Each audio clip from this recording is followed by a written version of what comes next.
Hi, everybody. Ian Bremmer here, and happy COP26 kickoff day. That's in Glasgow. We've got a bunch of Eurasia Group folks there. I am not. I'm here in New York, and of course, wouldn't you know it, it's the first day that it's pretty cold out, and so I'm actually got the winter gear out.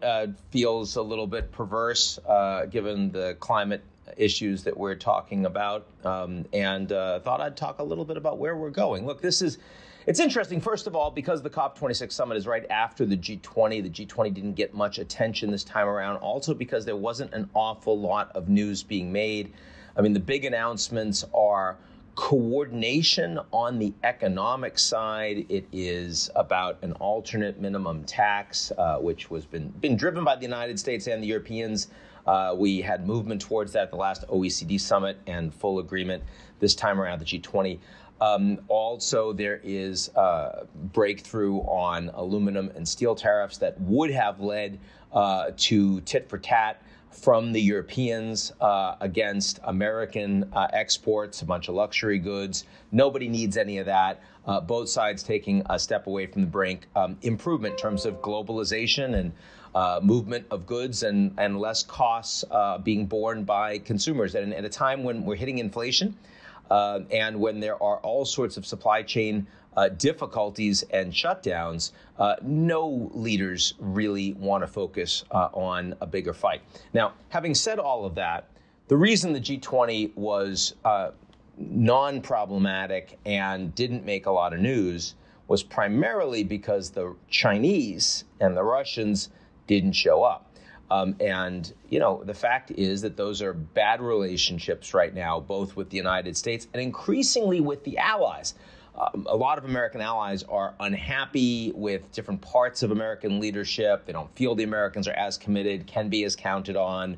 There have been a bunch of flare-ups on individual issues. We've talked about them over the past months and years. But those allies are much more antagonized by the Chinese and the Russians, and they certainly prefer the status quo of the U.S. alliance than they would anything else. They want more leadership from the Americans.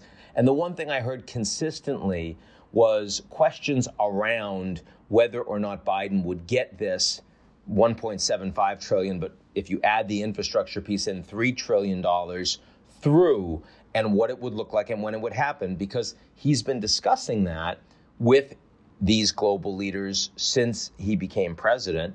It was a big part of his talking points around the G7 in Cornwall. He delayed his trip to Europe by several hours with the intention of getting something done and dusted. That is not where we are right now. And so there's a lot of concern. It came up in, I'm told, every single meeting that Biden attended. I think it's still a relatively good story. I mean, the progressives in the U.S. are going to be disappointed by the Highline numbers not getting done, half of the 3.5 that was originally talked about in the social contract. But still, once it's in, everyone's going to be talking about it. You know, you're talking about on an annual basis, something like, a couple points of GDP, 2% of U.S. GDP on an annual basis for 10 years when you put the two bills together. That's a big deal. It matters globally, and it also matters in terms of climate.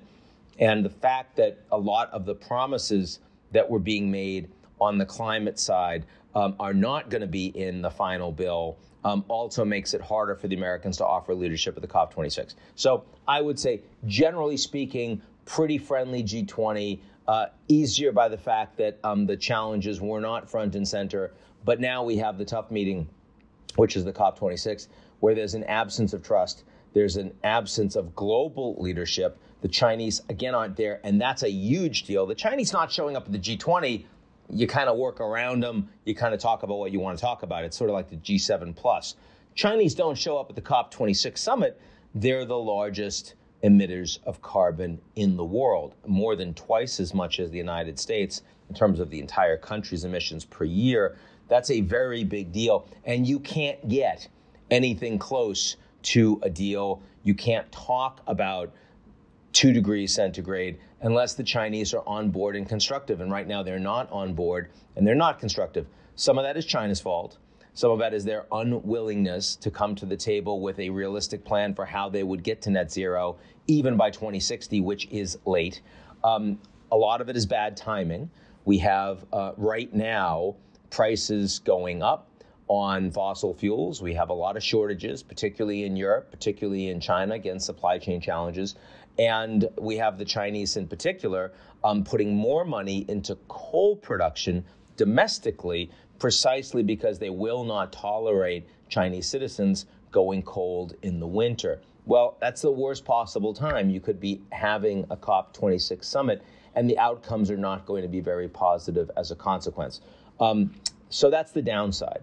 The positive side is that there is a lot more momentum, both in terms of investments in new technologies, renewable technologies that have brought prices way down, especially in solar. You've got advances that are coming at scale in electric vehicles, in batteries, and in the supply chains that will allow all of that to happen on a global basis.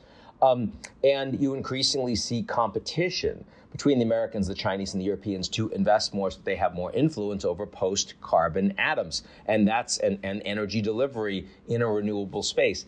That's all pretty positive. And the fact that the Americans and the Chinese as federal governments are not doing most of the driving in terms of net zero doesn't mean that you're not moving towards renewables. You're moving much faster towards renewables than I think a lot of people would have expected 5 or 10 years ago, even though climate change is also happening without a sufficient response from the world's largest emitters.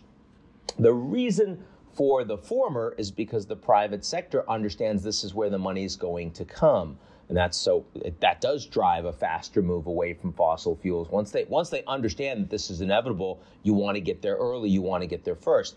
The reason why you're still not moving fast enough on net zero is because the bulk of the carbon emissions are increasingly coming from countries that need to globalize, countries that need to industrialize, from people that want to be part of a global middle class, and from governments that are unwilling to say no to them. And why would they? And the developed world, which of course is responsible for most of the carbon emissions that have gotten us here historically, are not yet prepared and may never be prepared to put the kind of resources in place that would allow the poorer people in the world to get to a renewable future without having to take most of the burden on themselves. And so that equity conversation, which we can talk about, but nobody is really willing to put their money where their mouths are, that's leading us not to 1.5 degrees centigrade warming, which is really an impossibility, not even to 2 degrees, which no one is expecting now, though we're all kind of hoping we can see more action there, but rather the path that the Earth is presently on, 2.7 degrees centigrade. I think it's more trending towards 3 or a bit higher, precisely because of the absence of leadership, the geopolitical challenges that will continue to bake in bigger problems in the near term. To the extent that we get optimistic about climate, it is not that the next 20 or 30 years are going to somehow be better, because most of the carbon emissions that will lead to that warming have already been baked in. Either we've already made those emissions or they're clearly going to happen before you can invest suitably in infrastructure that gets you beyond carbon.